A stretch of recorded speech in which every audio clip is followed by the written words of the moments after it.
Dr. Corrine Allen, international author, lecturer, researcher, and practitioner in natural health, nutrition, and neurodevelopmental education for over 30 years, is an expert on how to affect brain health, learning, and behavior problems without using drugs. She's a recognized healthcare leader for her natural and practical approach to health regarding natural and alternative methods of stimulating permanent changes in the brain for issues like ADD, autism, Asperger's, dyslexia, learning disabilities, academic and behavioral issues, and acute and chronic brain injuries. She has developed a brain program which facilitates the connection of neurological pathways for brain cells which have been injured, damaged, missing, or not properly working. Dr. Allen's brain research is applied in the Advanced Learning and Development Institute's brain programs. Through the Advanced Learning and Development Brain Camps, Dr. Allen's method of repairing the brain has helped many families find help, solutions, and hope for their brain problems. Now let's join Dr. Corrine Allen as she speaks on Your Brain on Water. And I appreciate all your interest in the brain. How many of you have personal friends or family who have brain issues on any spectrum? That we're not talking about autism, good.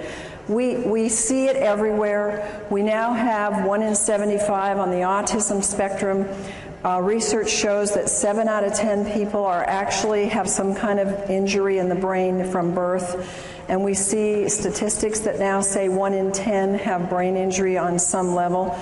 And I think if anybody is a teacher or a worker in the public school system, you understand and know that we have a very serious problem. And it becomes very, very serious when that problem comes into your own family and into your own home, right? And it's what do we do about it, and what can we do about it within our financial means, because these things can break the budget. So we're going to give you some exciting things tonight about how you can share this with others and use it more effectively for yourselves. I've been in the natural health field for over 30 years. And I'm going to tell on myself a bit tonight because, you know, a lot of us in the field think we've learned a lot, and we have, and we know a lot, and we do, but we never know enough. And I told people to use the wrong kind of water for a lot of years. And one of, you know, the things that when I found good water, the best water, I immediately grabbed onto it because I'd been teaching people about pH and acid alkaline, and we tried all the products that we could think of to get that to work for them, and of course the diets, and nothing worked like what we're going to show you tonight.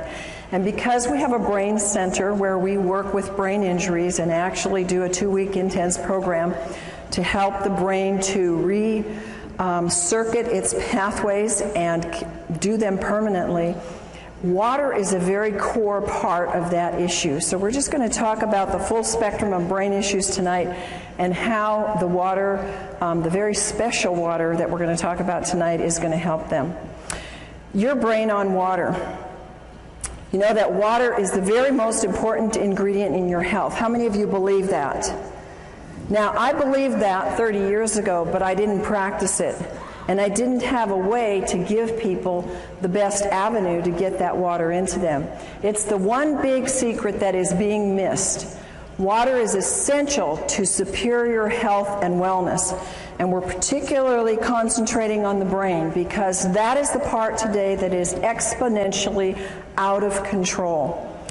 Now, the composition of water, we have water in the body, we have it in the brain. 80% of your brain is water. How come nobody talks about water in your brain? How come nobody says, take this for your problem? They say, take this pill or take this nutrient, and we forget about water. Our purpose tonight is to show you how the first and the foremost thing that we want to do is we want to do water, but the right kind of water, because folks, we're going to show you that if you do the wrong kind of water, you're really wasting your effort. Now, the body is 75% water, and in that you have your bones, they need water. Your kidneys, look how high your kidneys are, 82%. No wonder people get kidney infections and kidney problems, because they cannot flush those kidneys if you don't have them filled with 82% water. And your muscles need 75. How many of you get muscle aches and pains, and there's not enough water flushing the toxins out? And then the blood, look at that, 90%. Is it any wonder why people that drink coffee and sodas and very little water get hardening of the arteries, and we have such a high amount of people in our population today that are on cholesterol medications, and heart disease is the #1 killer? It's because 90% of the blood is water. Your brain on water. Your brain is the missing link in the health of your brain. It's the essence of life. It has the electromagnetic current that fuels our cells. It's the resonance field. It's all electrical through which the cells communicate. So if you want transfer of DNA, you've got to have the proper water. It's the conduit and the transmission of the vibrational information. The water transports, it stabilizes, it signals, it lubricates, and it structures. It does almost everything. And without it, you can't have brain neurotransmissions that are working properly. How does the body use the water? It uses it to produce hydroelectric energy, especially in the brain. How many of you have ever seen a hydroelectric water in the home? I have. I live in Idaho. Lots of people live off the grid there. I've seen an entire ranch set up on hydroelectric, and you don't get electricity if the water isn't flushing and moving and has a charge to it. And that's the same with our brain. Your water has to be flushing and moving. It has to be a lot, or you don't get a charge. You can use water to make protein and enzymes function efficiently. It transports nutrients, it transports hormones and other elements, and it keeps your tissues from drying out. How does your body use water? The Mayo Clinic gives us these examples. That it moistens in our mouth, our lips. When we have dry lips, dry hair, dry skin, it's all dehydration. It protects the organs and the tissues when they start to shrivel up, and that is part of dehydration. Constipation, diarrhea.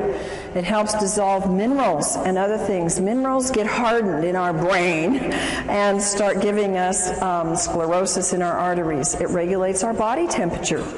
It helps lubricate the joints. You've heard people say how they can now do things that they couldn't do before because their joints start being lubricated. It lessens the burdens on the kidney, and it carries oxygen to the cells. Other functions of water is that it slows down the cell death. And because we don't see the cell death, we often don't think that we're dying. We're all dying. But we can slow that process down. It lubricates and it cushions. The water flushes out the toxins and poisons, and it helps produce digestive enzymes. And a lot of us have seen how water, and particularly special ionized microclustered water, can move away the aches and the pains in the body. The brain absolutely desperately needs water to function at its best. And even mild dehydration slows the metabolism down by as much as 3%. And we're going to show you what happens and some of the signs of dehydration. One of the things that people don't realize is, how does water get lost? In my life, that was not part of my coursework to study to become a natural health practitioner. We never had a course on water. It was like, at the end of the sentence, it was drink lots of water. But there was never any teaching on drink the right kind of water, and drink water that's electrical, drink water that's a free radical scavenger, drink water that's going to hydrate. We lose water by sweating. When we urinate or have a bowel movement, we lose water. And in a normal day, a person has to drink a significant amount of water to replace that fluid loss that is for normal metabolism.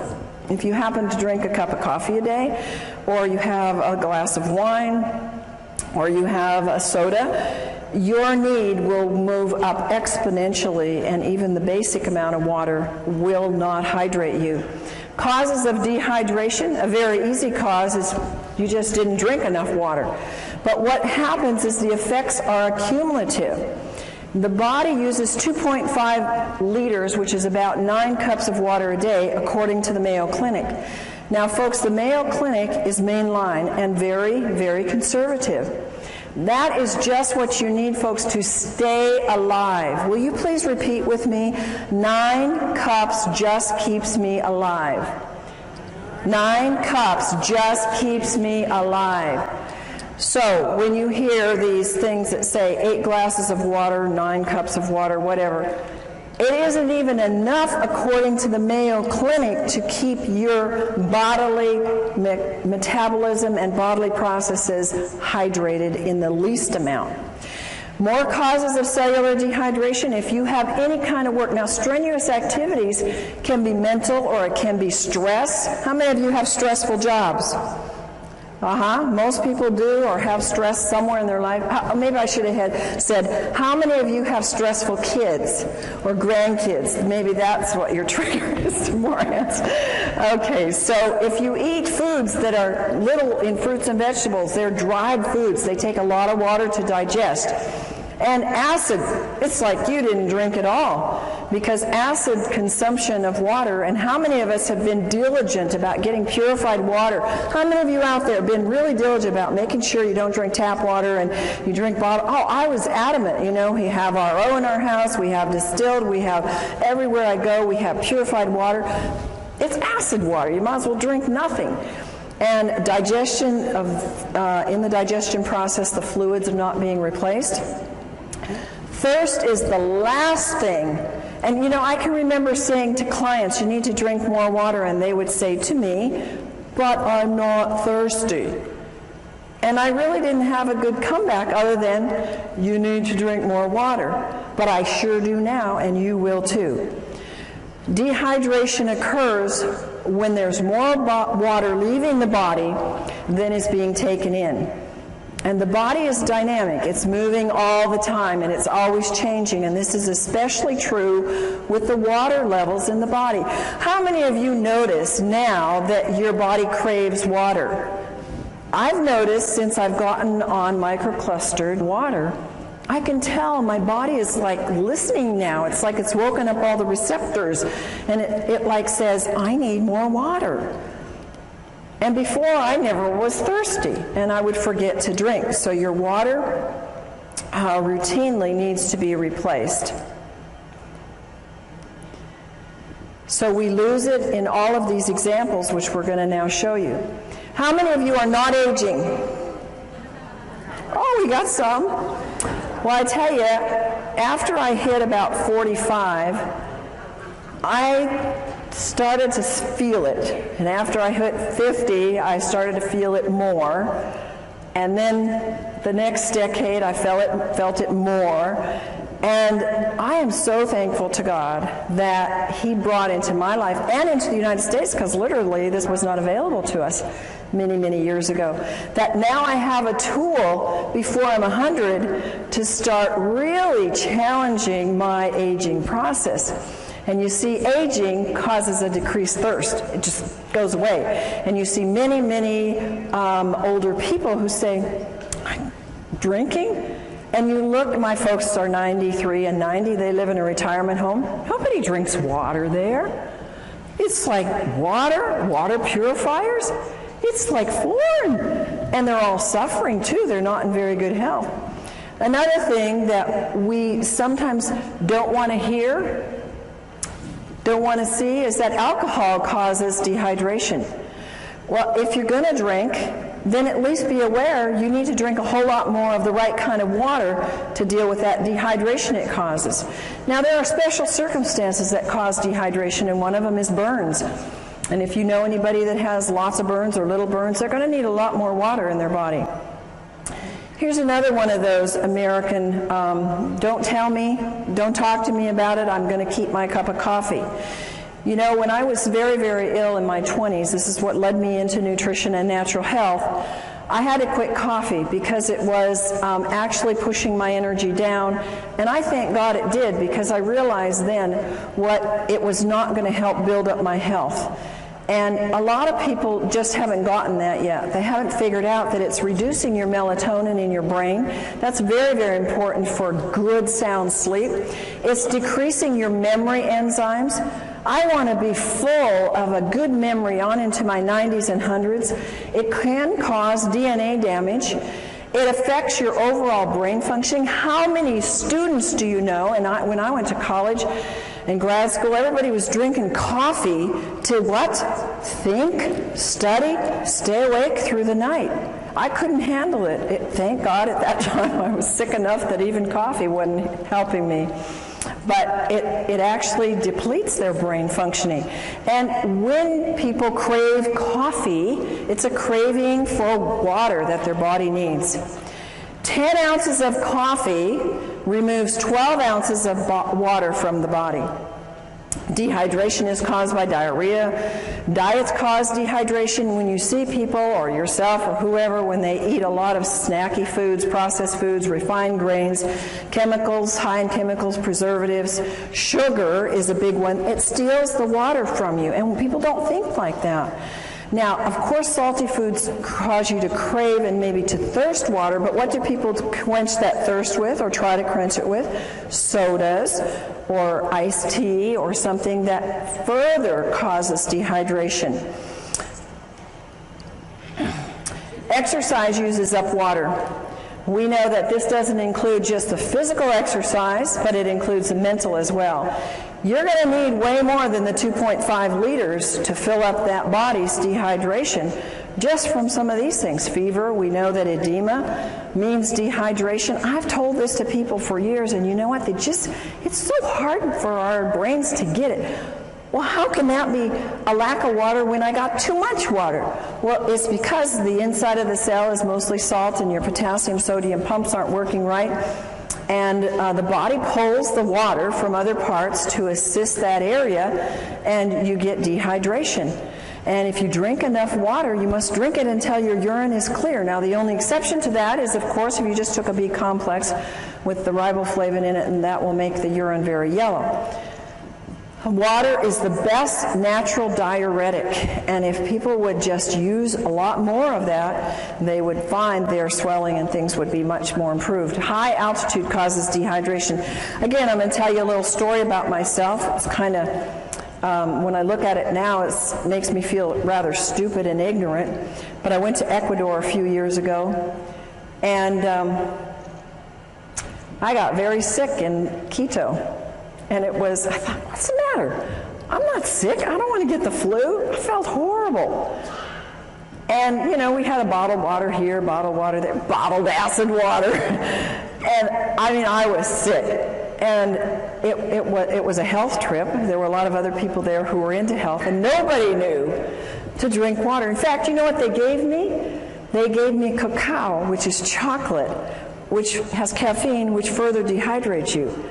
I didn't know any better. I was so desperate, so I took it. But now, if I go back there or any high elevation, I'm going to know you drink a lot of the right kind of water and really hydrate yourself well. Another reason, we all know this one, we've all said it, and we've all known it, is when you're sick, you get dehydrated. And why? Because you got to flush those toxins. And one of the reasons why we get sick is because we haven't flushed the toxins, and also haven't flushed them with the right kind of water. Chronically ill people have to have the right kind of water, because if you don't, they just get stuck there and then they cause all kinds of illness. This is a huge area with medications causing dehydration. If you will look in the medicine on the internet or anywhere where they talk about the side effects of drugs, look at what they say for diuretics and antihistamines and blood pressure medication and psychiatric drugs. You will be shocked at the list of symptoms that are all what I'm telling you: vomiting, diarrhea, excessive thirst, swelling. All of these kinds of things that are produced by the drug are because they're producing in you dehydration. And one of my passions is that people who are on psychiatric drugs are getting drained dry in the brain. It's like sucking the water out of the brain, because these drugs are just pulling the water that is needed for these neurotransmissions to happen. Another one of my passions is the babies that are coming into the world, because we now have a plethora of brain-injured children and children who can't function. I got an email today from a friend who said, "Oh, thanks so much for the work you're doing. And she said, it's almost every day that I get a mom coming up to me and they're all saying, what do we do for our kids? They all have brain issues. They all have ADD. They can't think. They can't concentrate. They can't behave. What do we do? And morning sickness is because of severe dehydration. Oh, I would give anything to have known this 30 years ago, 20 years ago when I had my children, because I had serious morning sickness. I mean, I was sick. And anybody that's a mom that knows that will remember those days. I didn't ever drink water. The thing that saved me is that I took a ton of pills for my pregnancy, and it took me a lot of water to get those pills down. And I'm sure that that's the only reason why my kids are as good as they are. Histamines rise during pregnancy, so you can have, it's absolutely a need for more water. And the amount of hydration that the fetus gets will determine its future in its structure and its function. Did you know that? Now, I want to make something clear to you that I am not giving you the research notations under these, because you will get them in the book that's forthcoming on Your Brain on Water. And they will all be documented, because it will take too much time for us to go through that here. But all of these things that I'm telling you are documented in the research. Overweight. Do you think an overweight person is going to need 9 glasses of water a day to just metabolize what their body uses and throws off as waste? How many of you think that that'll be? No. But I would say 99.9% of the overweight people do not drink enough water, and that's probably one of the reasons why they're tending to be overweight.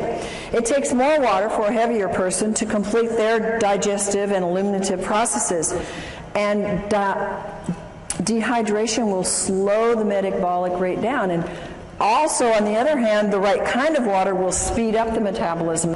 Water moves the fat deposits, but I must tell you, it must be negative ionized water, not positive charged water. In overweight, people get confused with hunger and thirst. Instead of going for water, they go for food, and so that creates more of an imbalance. And ionized water provides the energetic equivalent of food. Now, understand what that's saying.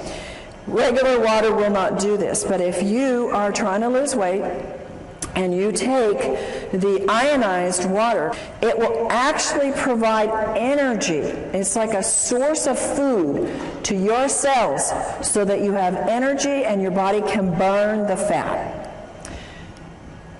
Sun exposure causes dehydration. The sun, when you're there, you know how dehydrated we get. And what do people do when they're in the sun and for several hours after? They go get carbonated, caffeinated, alcoholic sugar drinks, and every single one of those creates more dehydration. Of course, sweating creates more dehydration. My son is a great guy that works out. It's a water you can drink while you're working out, and you don't get that slush in your stomach, and you don't feel an upset stomach from it. Stress causes dehydration. I look at the hours I used to work. I still work them, but I used to work them without drinking water. Now I have large glasses of water beside me all day long. And I would think, oh, I'll drink later. Oh, I know I need to drink. And my day would just go push, push, push, push, push all day long. And I didn't do my body too good of good. And, you know, I've had to undo some of those things. But again, it was like I wasn't making the connections. And I believe I wasn't making the connections because I was so dehydrated my brain couldn't put it together. And I didn't have anybody come and tell me that there really was a water. I had lots of people come with alkaline water and these machines out there, and I'd been checking them out for 20 years. And I said, these don't work. They're not doing one thing for you. Why should I spend $1,000, $2,000? Why should I spend anything on them? I don't want to give my clients this kind of water. So I knew, because I was always testing them, that what I was seeing on the market really wasn't working. Stress will use up hormones. It will use up neurotransmitters, making them work harder. It will use up your vital resources, and you have to have water to keep them functioning. Now, we all know that too much salt isn't good, and using the wrong kind of salt is bad for your body because it will grab water and dehydrate you. But using too much salt, especially on salty foods, because that's the wrong kind of salt, folks. They don't put sea salt on those things. We're going to tell you in a few minutes the right kind of salt to use and how to use salt to help your hydration. Of course, vomiting can cause dehydration. So when you see those information on any drugs or anywhere where it says causes vomiting, you know that it's possible it can cause dehydration. What are the dangers of dehydration? Well, if you're dehydrated as much as 5%, it can reduce in as much as 20 to 30% drop or make your physical activity go down. How many of you notice a drop in your energy when you're dehydrated? How many of you notice that when you take the right kind of water, ionized, microclustered water, you have an increase in energy? I mean, it's phenomenal what that can do, and if you take any supplements at all, it pushes them to the height of what they can do. So I can go 16-hour days now with no breaks and just, 10% reduction in your water can make you sick. 20% can even mean death. Isn't that amazing? Only 20% you can die. 1 to 2%, that's very, very little, folks, in your brain can mean that you have problems concentrating and thinking. How many of you know somebody, I wouldn't ask you if you had that problem, but how many of you know somebody that has that problem? I think we all do, and at times we all do.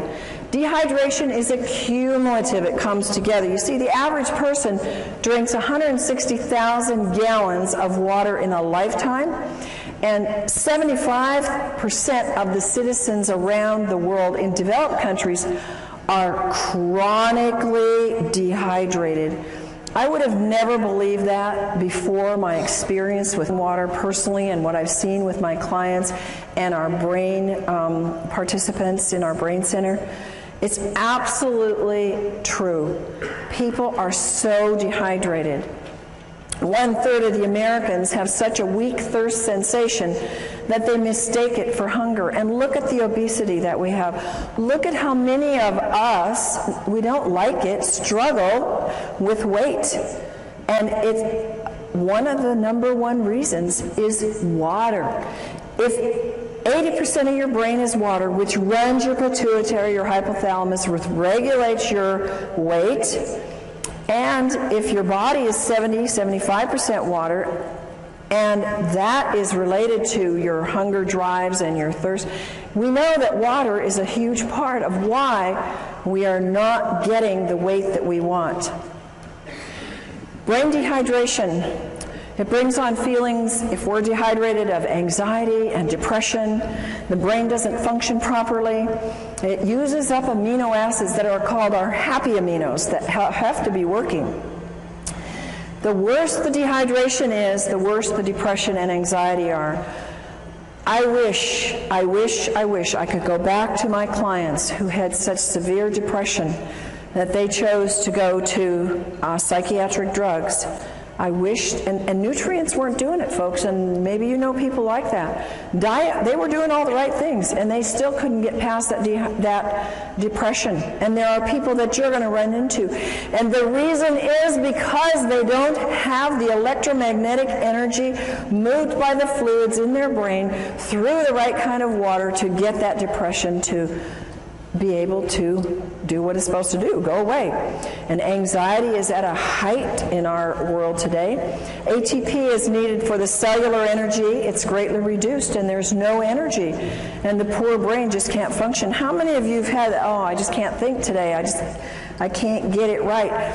You ever gone into a room to get something?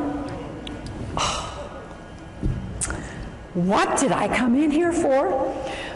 We've all done it.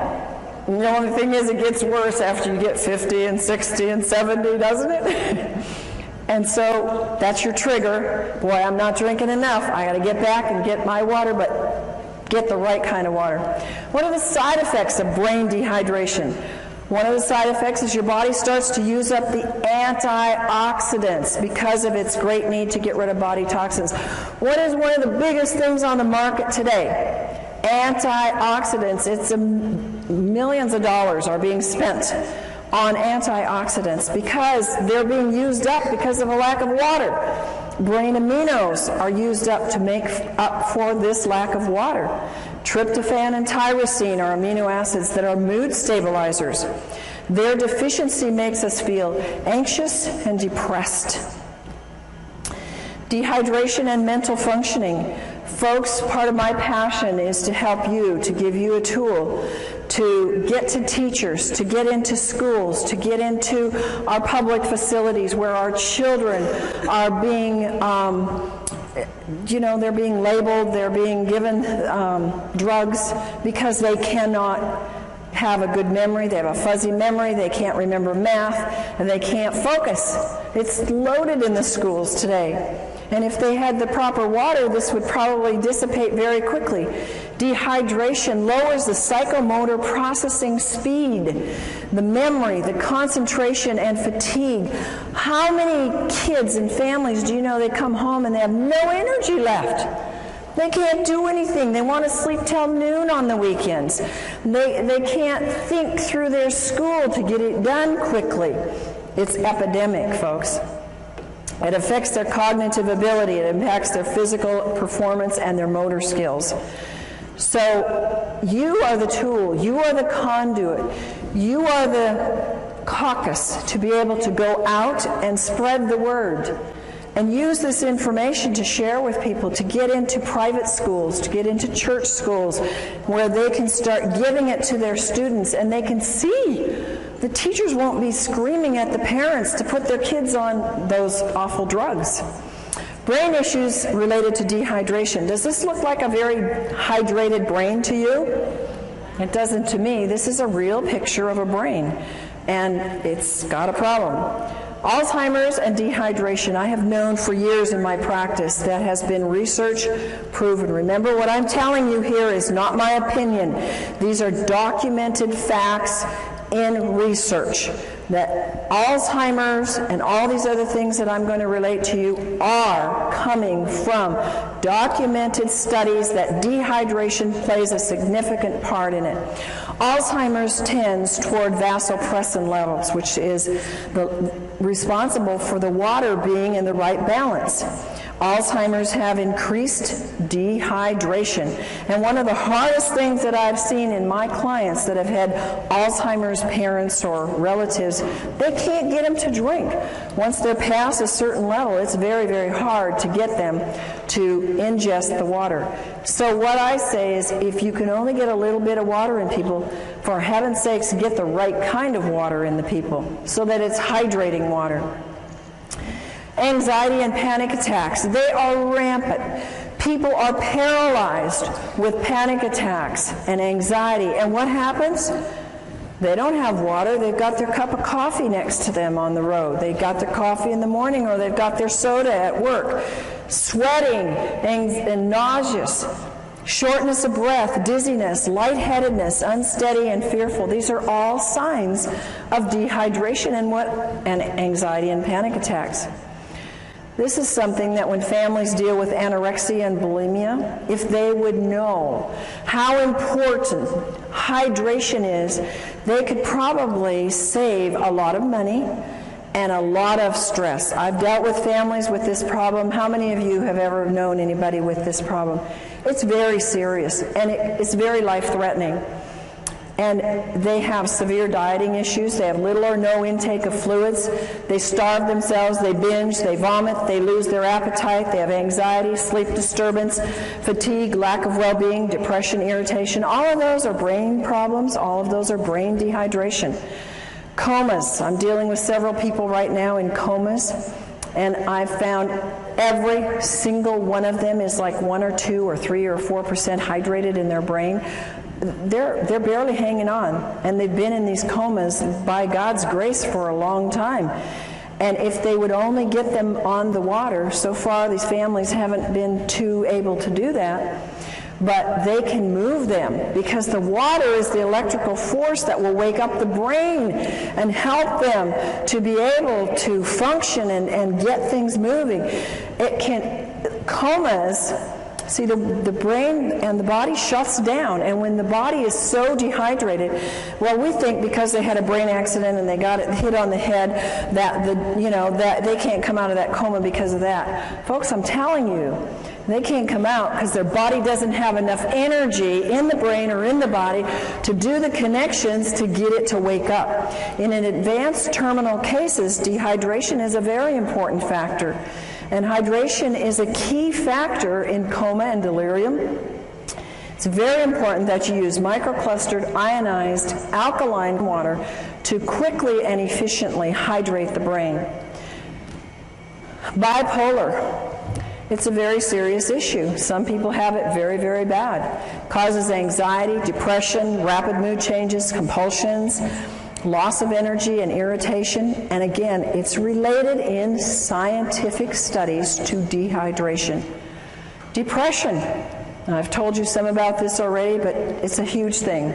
I think that we would see a major turnaround. It's one of the number one drugs that's given out is kind of drugs for depression. When the brain is chronically dehydrated, all the functions suffer. The brain needs tryptophan, an amino acid, to make the serotonin. You've heard of the drugs that create serotonin and help that to balance. Really doesn't balance them, makes them more dehydrated, which then makes melatonin, which helps them sleep and get rest so they can function in their day. The amount of serotonin made is dependent upon adequate what? Water in the brain, and the right kind of water. Moods. How many of you ever had moody kids?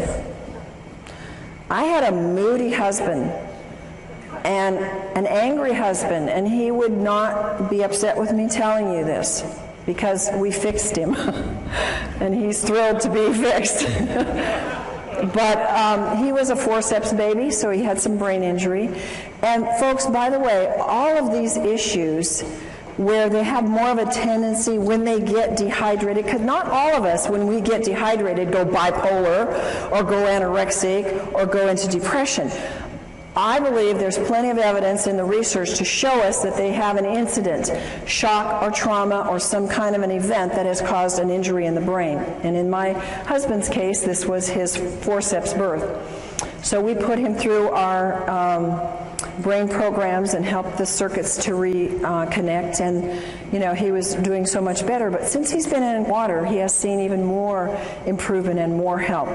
But there's one little time when we're driving long trips, and what is it with men that they don't like to drink? They got the easiest job in the world to stop anywhere, and women don't have that privilege in life. Well, my husband won't drink very much, on the road, and I'm guzzling and stopping all the way along, and he'll get real fussy when we're on trips, and I just say, "You just dehydrated, honey." And he is. So it's associated with negative mood. When you see yourself getting grouchy and, others around you, it's because they are dehydrated.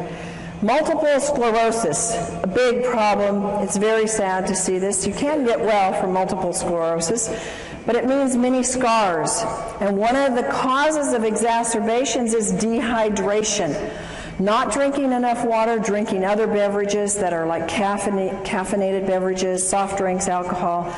I know a number of people that have MS that have gotten over it as I've worked with them in my practice because they really went on a strict diet and did a lot of things, but others have not because they refuse to drink, and they continue to drink their sodas and their dehydrating beverages.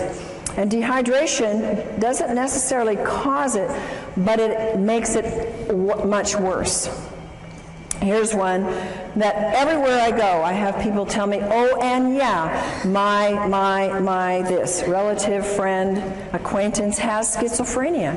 We don't hear about this because nobody's going to come up to you and say, "I have schizophrenia." But schizophrenia is very much related to dehydration, and high risk of dehydration further from the psychiatric medications that they're on. And they show depression, they show delusions, hallucinations. Remember coma and being delirious, lack of water, no energy, again, brain doesn't work right, confusion, stupor, comatose-like, and suicidal. Suicide among our teenagers is very high. I am of the personal belief most of our teenagers that I work with, and I was a counselor in the alternative, the kids that couldn't make it in the regular school, they were the special kids. So I worked with them for many years. And they never drank water. Of course, I didn't either. But they had more problems, more traumas, more things that were pushing it. And a lot of these kids get suicidal. Seizures and dehydration. One of the most incredible things that I have witnessed in our brain camps is that the kids that come, they come, some of them, not all, several in spectrums on the autistic spectrum or others, they have seizures. They're on heavy medication. Some of them have shunts or things put into their brain to control the seizures. They get there and they don't have any more seizures, and I'm going, I think there must be a connection here. We're putting them on a lot of water, and they choose to work with their own doctors to get off the meds, and we're seeing maybe one seizure the whole 2 weeks is pretty much what we see when they've been having them every day. Pretty amazing when you see that, and pretty much documented by research that says dehydration is a trigger for a seizure, and it can lead to coma and death. And tics is a disorder that can be related to dehydration. Now, how many for Tourette's and these kind of things ever say it's dehydration? But folks, this is a common, not very common, but it's common enough amongst some in the population, and it's not a very fun thing for people to have. And the research says dehydration is a factor, and a very big factor. Strokes and heart attacks related to dehydration. You've heard of people being out on the basketball court and you know they're sweating and they're working hard and they go off the court and they drop over dead. You heard of that? We've all heard of that. It's dehydration. They were probably drinking something, of those special drinks that they, that the people called gators drink, And when we don't have enough water, remember our blood needs 80% water. It's a flowing river through us. It builds cholesterol, which causes strokes and causes clogged arteries. And when we take the drugs for that, we get further dehydrated. And when there's insufficient water washing in and washing out, the membranes seal off. So further water is lost. And when the dehydration, the blood gets thicker. Why do people have bypass surgeries? Why do people have events of heart attacks? Because they're dehydrated. What a simple solution, guys. And it's so economical. Do you think that $4,000 is cheaper in getting a water machine that will wash you and wash your arteries than going in for bypass surgery and losing work for 6 months to a year? I mean, come on.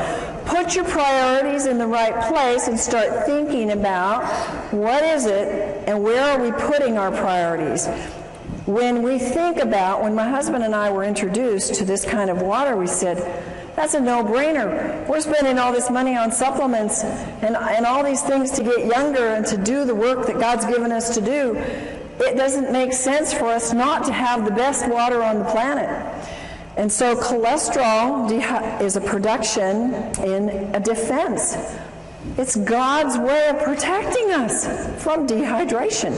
Swelling of the brain and dehydration. If you lose more sodium than fluid, you will swell. The body compensates for this loss by producing particles that pull the water into the cells. This produces edema and swelling. And when this happens in the brain, there is severe, grave consequences. And folks, you and whoever gets this information from you, this information may save a life. Because when somebody has a car accident or an injury to the head, the number one thing that can cause more brain injury is the swelling. And if you cannot stop that swelling, you will have so much more brain injury and in many cases death. So remember that little piece here. There are little life nuggets here that can save many lives if you pick them up. Brain dehydration, histamines, and brain allergies. Whoever thought that allergies were related to dehydration? Oh my goodness, when I was 16, I started this thing called allergies, and so my parents took me down to the doctor and I got all these tests, those miserable tests, and then I had to for years get these crazy shots of these antigens, and I thought, these aren't doing anything, I still have allergies. And, you know, I started moving into nutrition, and that helped, changing my diet, and I think just getting more fruits and vegetables, getting the water from that, getting more minerals. And I eventually got rid of the allergies, but what I could have saved myself in money and time and lost things in life. I had headaches for probably 7 years every day of my life. It was allergies. It was toxicity. I never drank water. I didn't even drink regular acid water. I didn't drink anything because I was not educated. And we need to be educated and to educate others about how important brain allergies are a very key factor for people.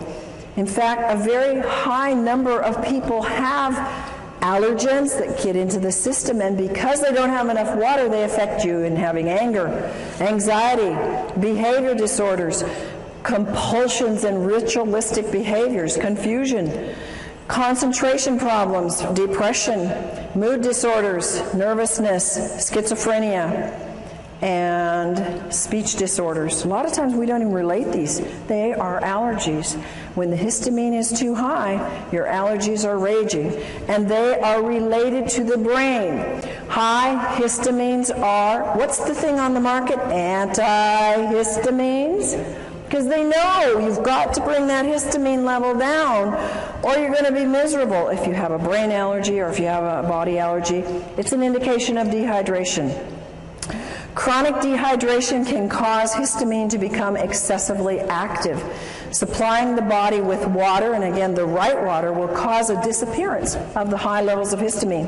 And water, now folks, this is science, this is studied. Science has told us that water, even regular water, will reduce histamine amounts.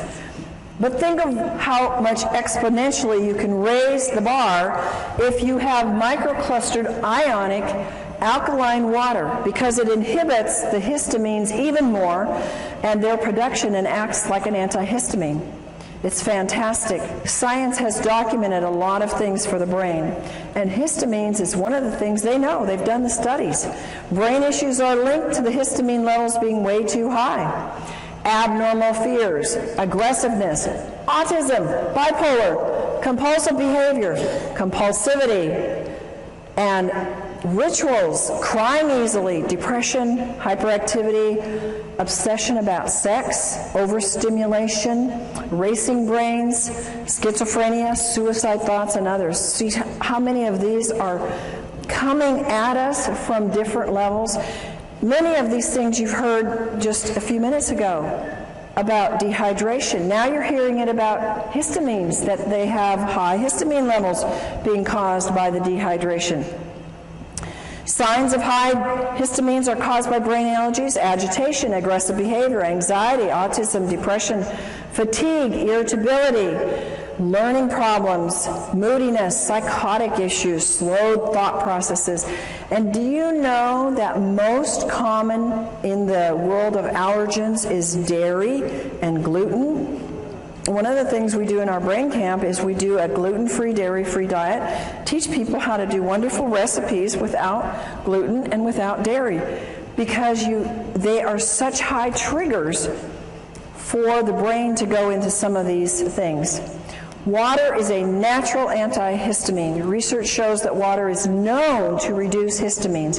One of the greatest researchers, and I recommend you Google him and look up his works, because he has a lot of great books on water. He's done fabulous research and is responsible for giving us a lot of good information about what water does. Batman Helge is an MD, and he says that water inhibits histamine production as well as its excess release. And he's the one that found in his research that water by itself had the strong antihistamine properties. Allergies are in epidemic proportions. I used to think in my practice, every single person that came in, now granted they came in because they were sick and they had issues, I wasn't dealing with a healthy population, but that everybody had allergies. But research says that 2 in every 10 now suffer from allergies. And the young are developing nervous system problems, and their nervous systems are particularly vulnerable to any allergic or toxic overloads. Allergies lead to behavioral disorders such as hyperactivity, learning disabilities, etc.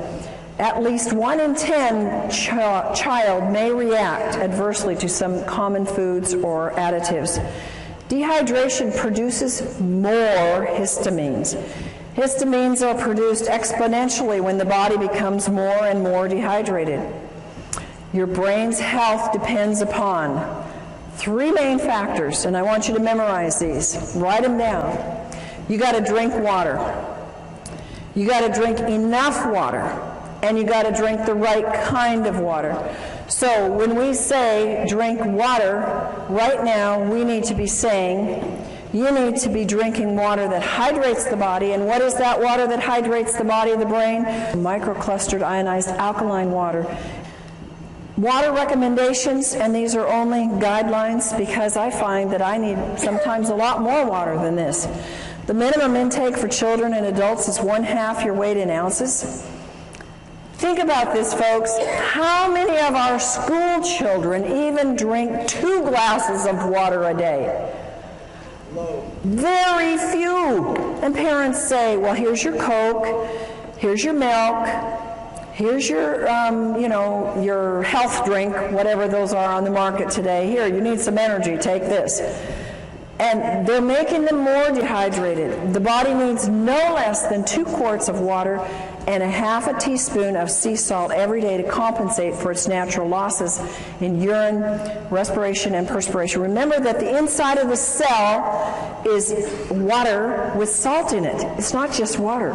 So I noticed, I was on a weight loss diet recently, lost 10 pounds in a week, and water was a big part of it.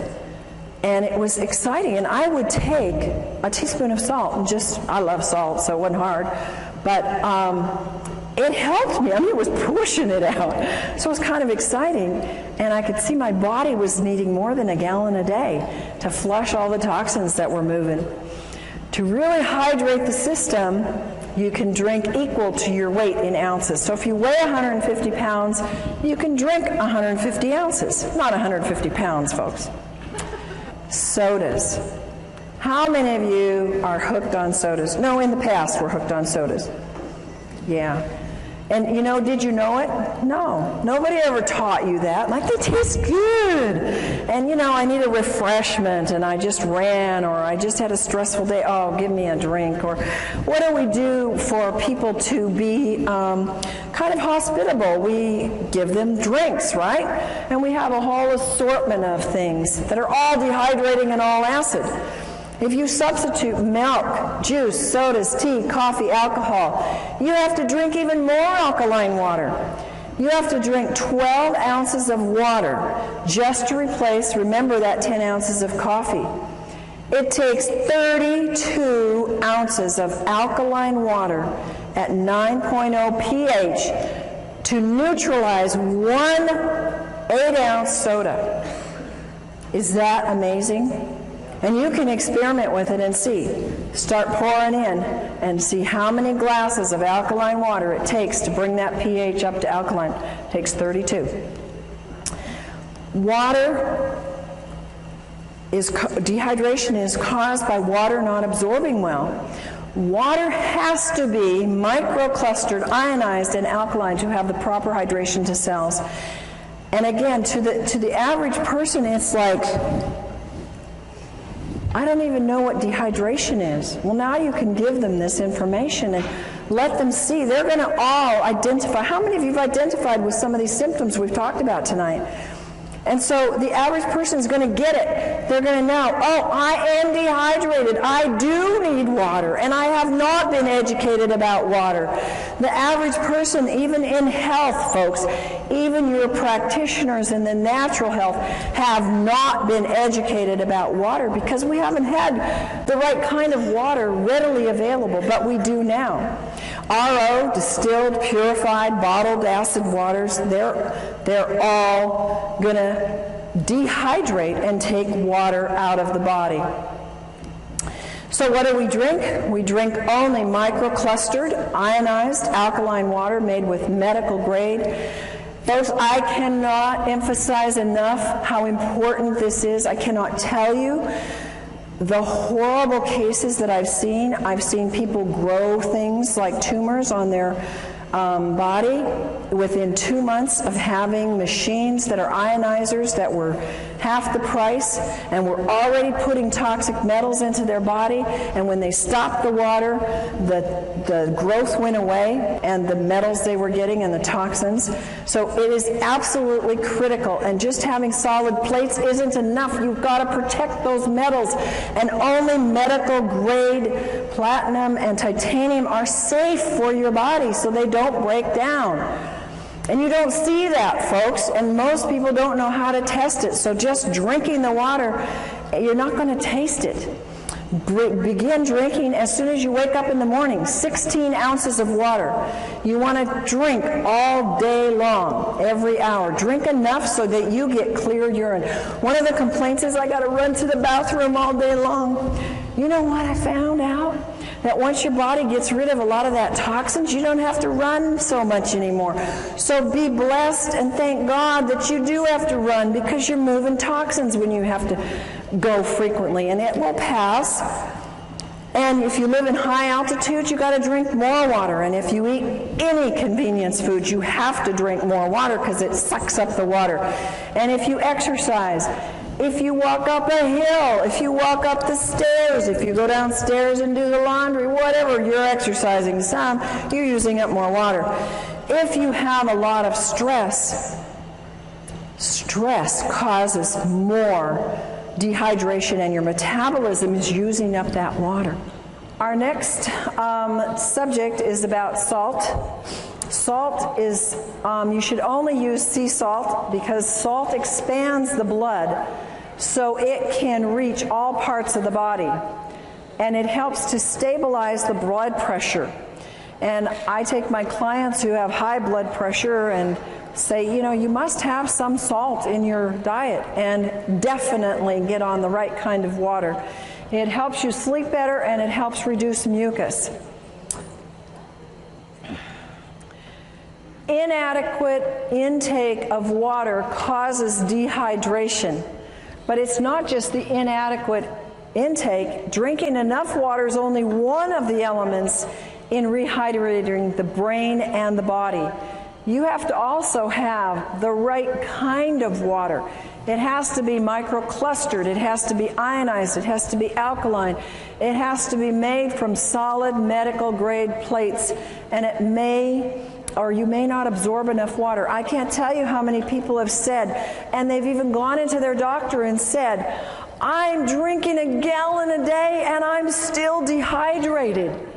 And folks are getting the message out there, and people are starting to hear and listen and say, well, I'm not hydrated. Oh, so I'll just go get any alkalizer, any ionizer. Folks, don't do that. I promise you that as a professional and as someone that can tell the difference, you've got a big difference.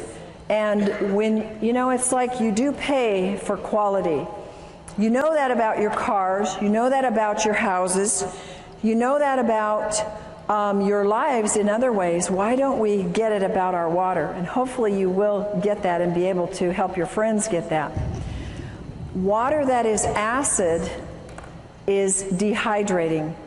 And I almost feel like I have to go do some kind of penance to my clients who I've told them to drink RO water, to drink distilled water, because I was actually doing them not any good other than giving them water that didn't have all the chemicals in it. I was giving them positively charged acid water.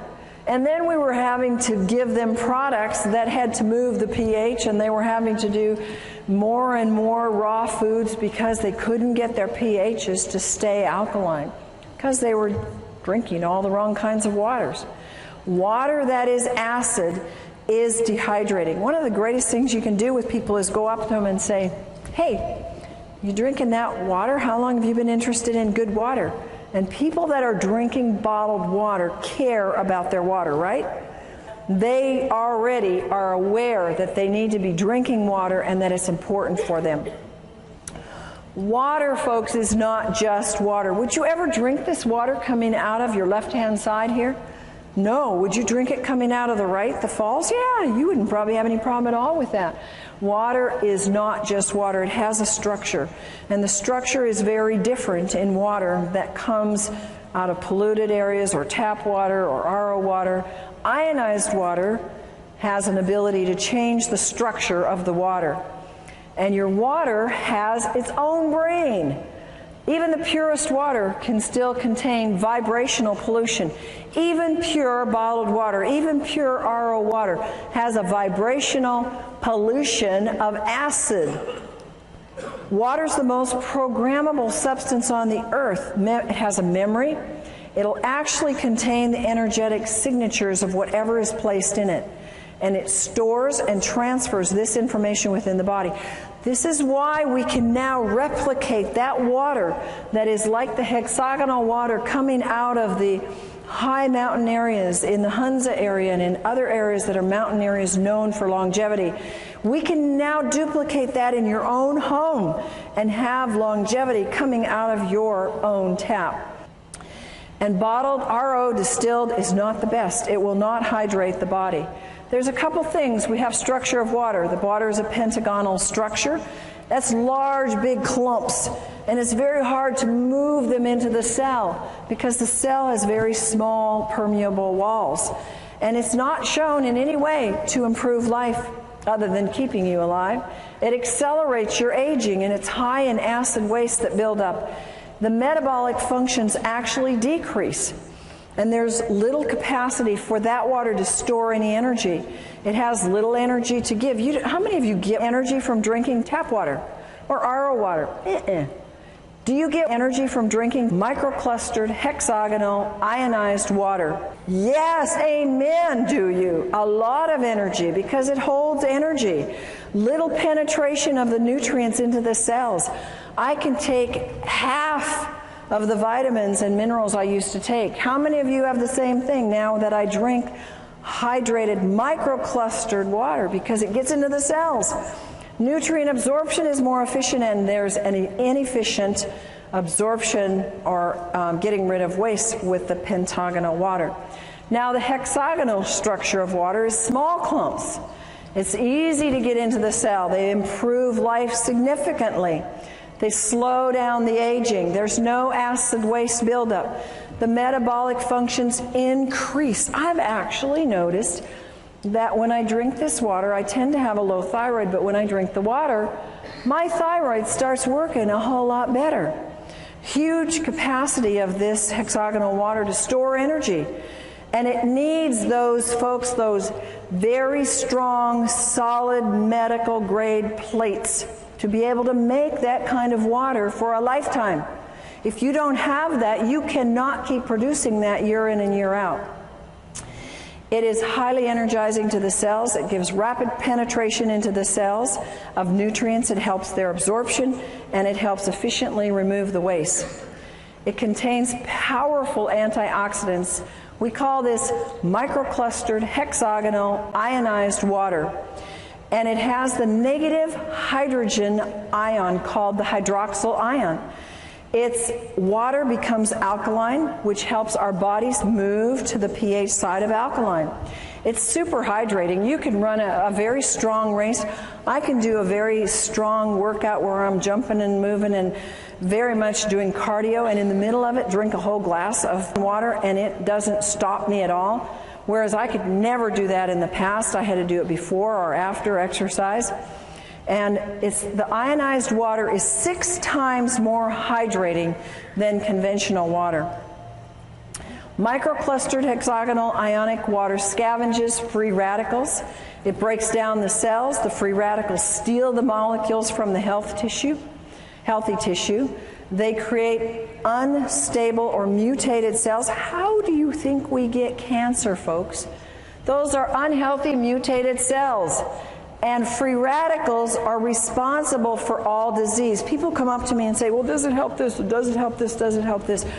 Is it a degenerative disease? Meaning, did it happen by an accident? Did they get a hit on the head and it happened one day, it was there, and the day before it wasn't there, and the next day it was there? That's not a degenerative disease. A degenerative disease comes on slowly.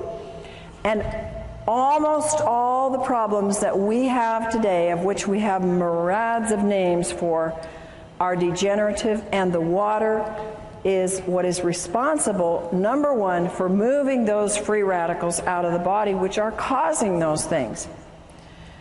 Only the large solid plates hold the energy structure in the water to get into the cells. I had somebody tell me how they did an actual research study.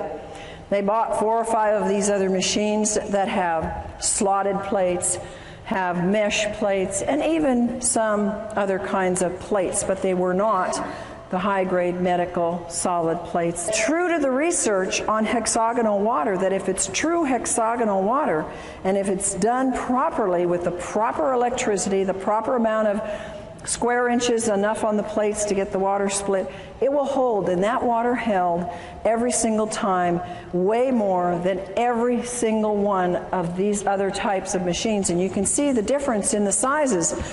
So the structure is important, and if it doesn't hold that structure long enough to get in your body or to stay in your body until it finishes its work, folks, it doesn't matter what it registers on the meter. If it can't hold it longer than more than a few hours, and many hours, it's worthless. Microclustered hexagonal water and calcium. A lot of people know that calcium is very, very, very important. And the water actually helps you get your calcium and keep it in your cells. Hexagonal water will help you retain calcium. We start to lose calcium a lot under stress and under just life and exercise and just moving through the day. Mental and physical signs of calcium deficiency, they're rampant. Nervous tension, inability to relax, can't sleep at night, fatigue, not in proportion to the amount of work you do, restlessness, irritability, quick-tempered, insomnia, spastic colon, tooth decay, bone loss, mental depression, muscle spasms, PNS, PMS, menstrual cramps, and menopausal symptoms, all calcium deficiency. So you're losing calcium, you're either not getting enough, but when you start on the proper water, it starts to stay in your body and you actually produce a better use of your calcium. Free radicals, you can see 2 molecules here and the one stealing from the other because it's positively charged and it goes after the negative. It oxidizes and breaks down cells. The brain can't perform well when there's too many free radicals. Nearly all diseases, and we're talking about brain diseases as well as body diseases that are linked to free radicals, they are actually produced from childhood, and I think that what we're seeing today is children very young are producing these free radicals because they are having, at very young ages in our 20s and 30s, not children anymore, but they develop these years before because they're high free radical production very early in life. Aging increases the production of free radicals. And we cannot keep up with this excess. There's no way. How many of us are actually getting younger every year? We're trying, but it's a battle, isn't it? And some of us are gonna make it, but it's a constant battle to get past those free radicals because we're getting hit with them everywhere. Feed the brain the most important antioxidant. It's water. Water is used as an antioxidant, is more efficient and more economical than pills or juices. You can do the math. If you spend $100, $200, $300 a month, which is not unreasonable, a lot of people are doing this for antioxidants, either in the form of juice or pills a month. You multiply that times 10, times 12, you've got easily $4,000 a year. And it's gone. And you only got it for you. Think about the economy of having one product that you can spend $4,000 on, and it can feed the neighborhood free radical scavenging nutrients. It's pretty much a no-brainer. It eradicates free radicals. The water can flood the brain all day long with free radical scavengers. And see, it's not enough. I take free radical scavengers. It wasn't enough. If I didn't have the water, it wasn't doing enough good. You've got to have what nature determined to be the first priority, and that's the proper kind of water. We want to retard the aging and renew the brain at the cellular level. Free radical and brain problems.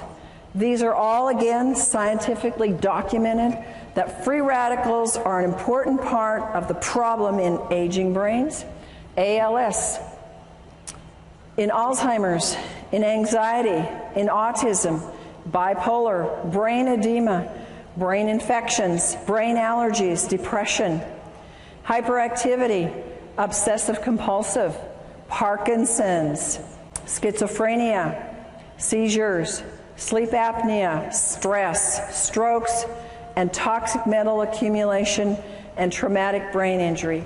All of this is documented by scientific studies that says these are related to an excess of free radical formation in the body, in the brain. Acidosis being a cause of disease. The body produces highly acidic wastes from the foods it produces, and from the foods you eat, I should say. Acidosis is one of the main contributors leading to aging and various illnesses.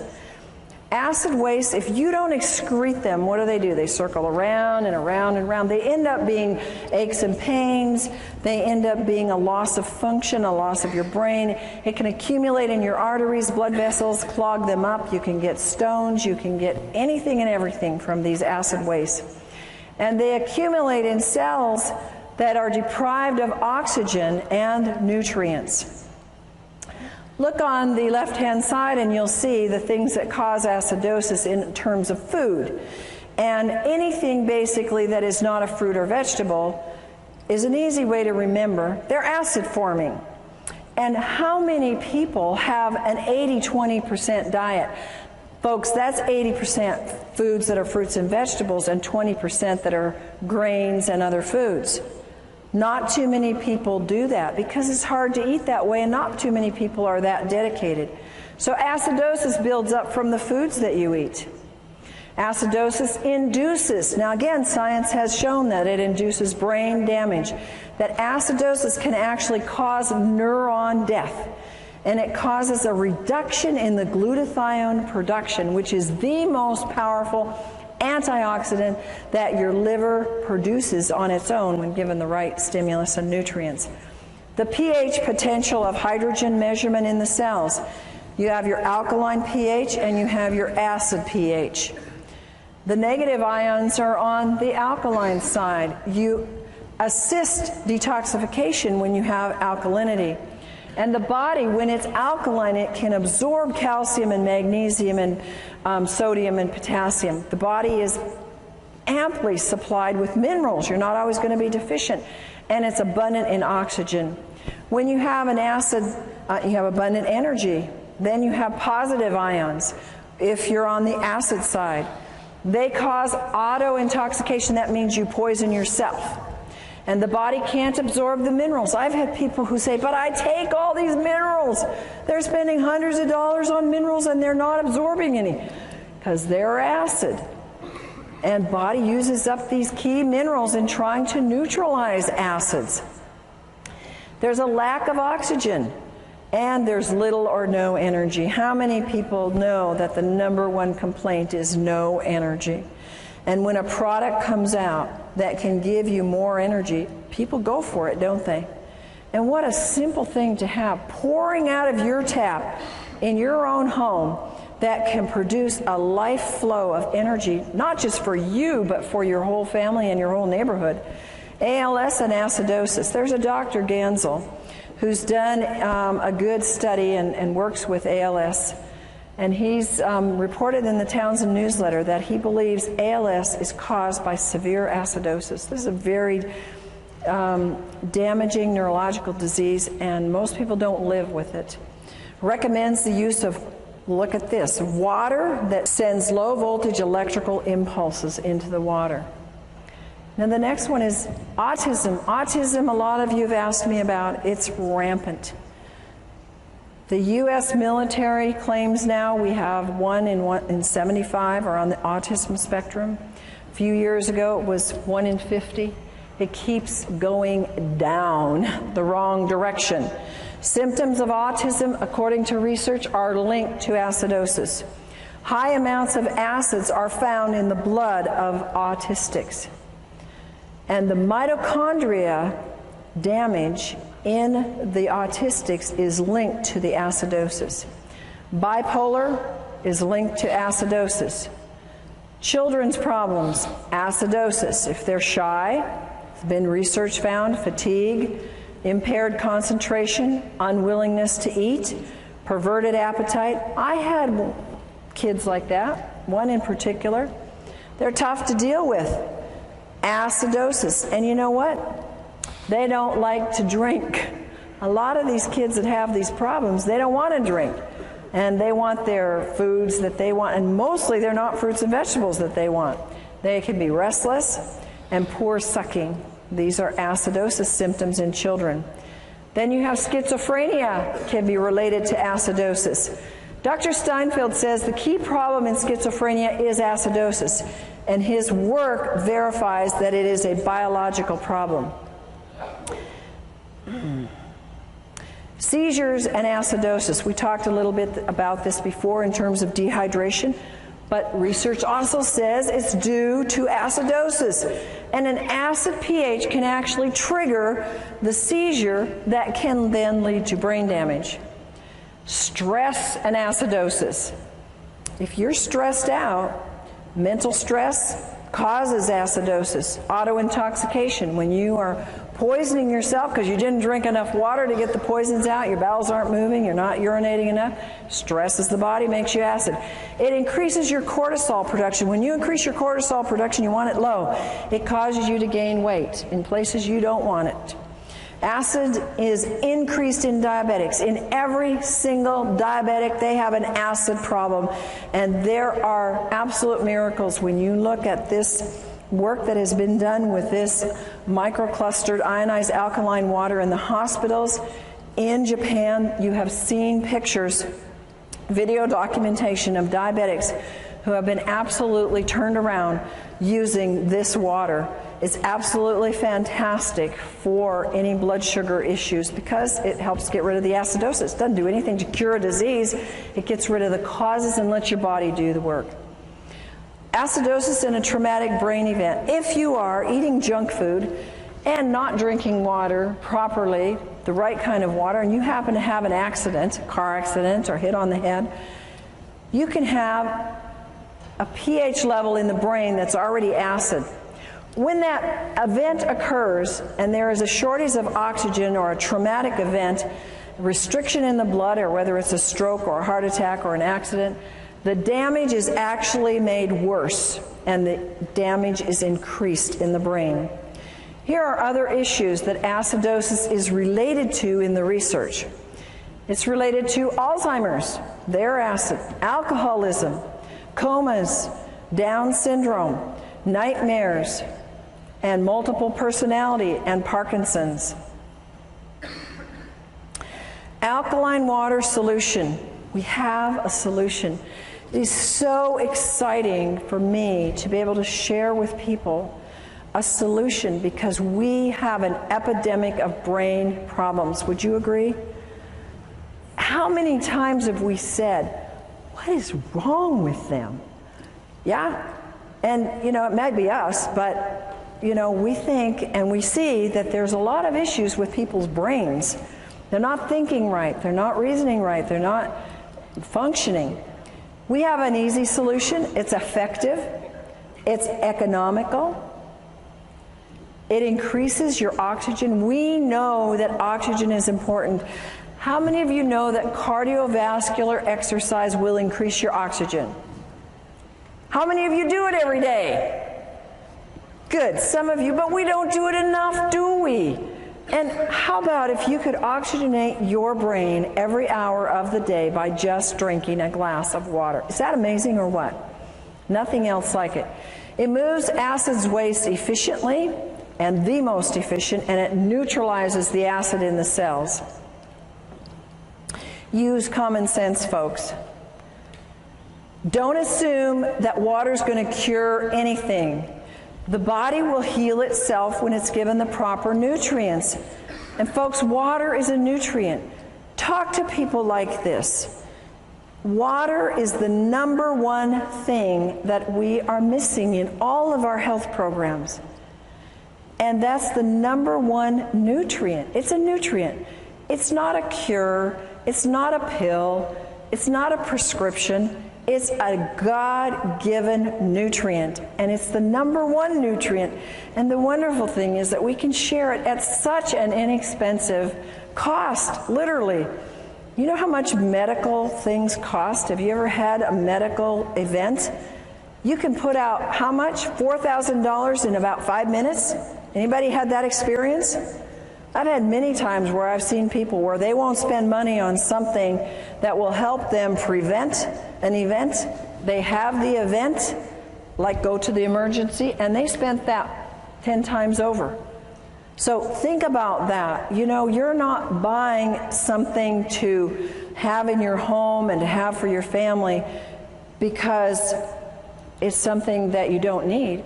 It's a necessity. I don't think any family should be without this because it is the number one most important thing. Water's not a drug. Water is needed in high amounts because of the laws of nature. Water helps everything else work better, everything in your body.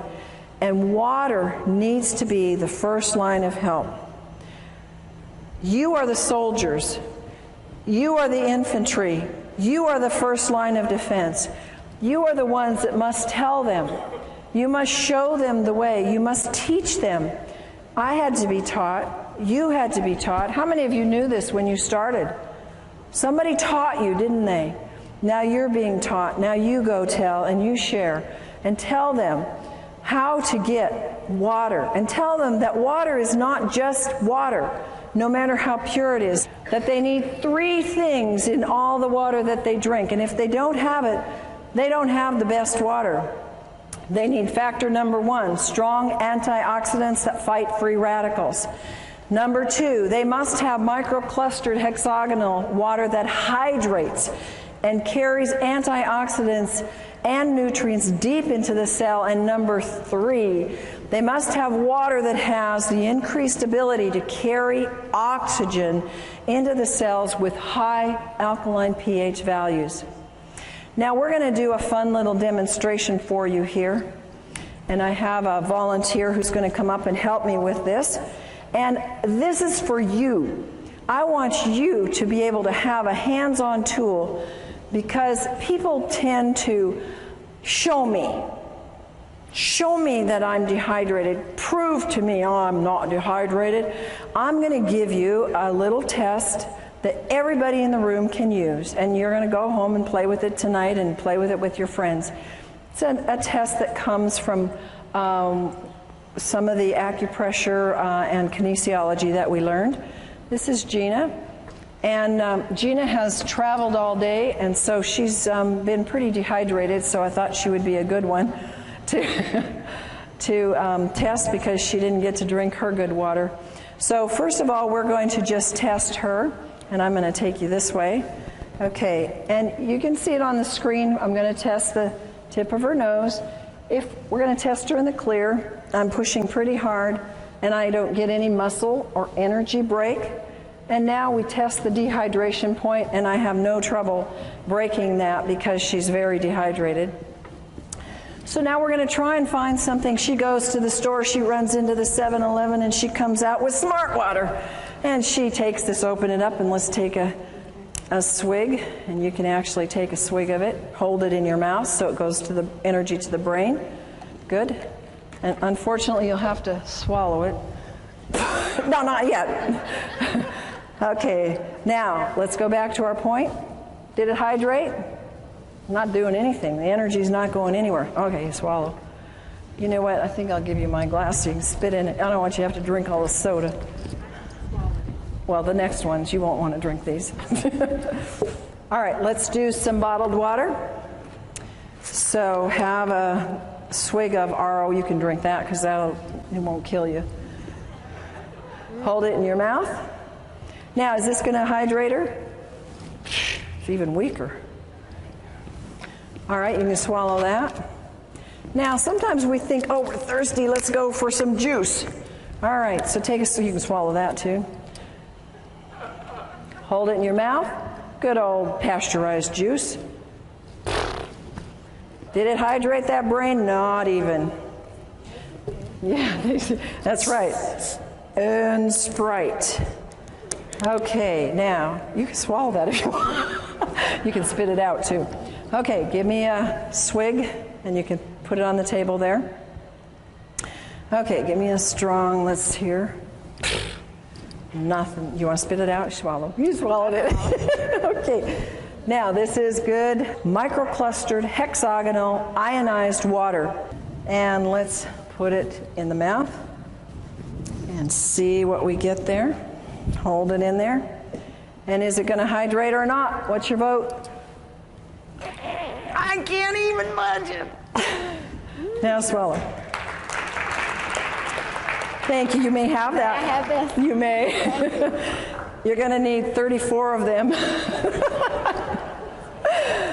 You see, you can do that with your friends now. And you can show them. We gave her water. We gave her smart water. And it didn't do anything for her brain. We gave her juice. And it didn't do anything for her brain.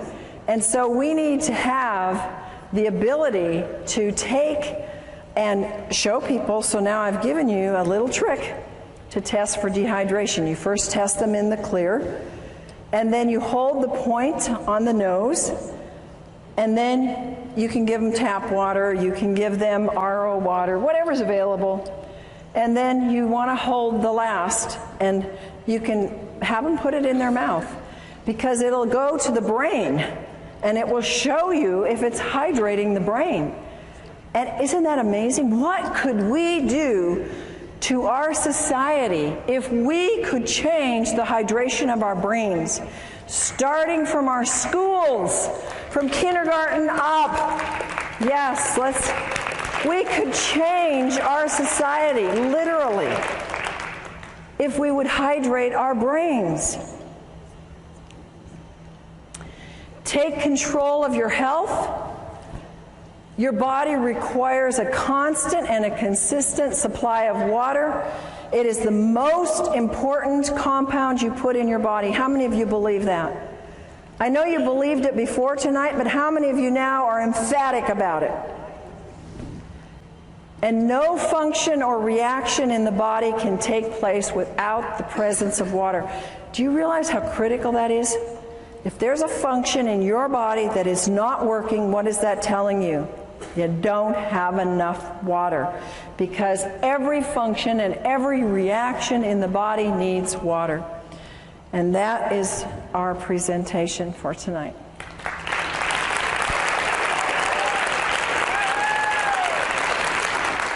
Dr. Allen has gone beyond her doctorate in nutrition to find answers for her clients' brain issues when nutrition isn't enough. She had vast training in neurodevelopmental therapy, neurokinesiology, brain reflexes, light and sound therapy, and brain stimulation techniques. Dr. Allen's personal challenge was to help her daughter, who was brain injured from asphyxiation, oxygen deprivation, and for her other child who had Asperger's. Both daughters today are functioning well emotionally, socially, and academically. She now offers other families the kind of life-changing information and care she so desperately needed for her own children. Dr. Allen's vast experience includes nutrition, allergy balancing, neuro-emotional release, essential oils, total body modification, homeopathy, magnetic and electromagnetic balancing, herbs, nutritional supplements, quantum energetic techniques for brain and body health, light and sound therapy, auditory integration training, neurokinesiology, and neurodevelopment brain re-education. She's developed a brain program called the Allen Method, which facilitates the connection of neurological pathways which are injured, damaged, missing, or not working properly. Through the Advanced Learning and Development Institute, individuals can participate in Dr. Allen's life-changing brain camps and home programs. Through this alternative brain developmental technology, many adults and children are finding hope and success with their brain, behavior, and health issues. For more information, contact Dr. Corrine Allen, Advanced Learning and Development Institute. The phone number is 866-81-BRAIN. Our website is www.brainadvance.org, or send us an email, brainadvance@gmail.com.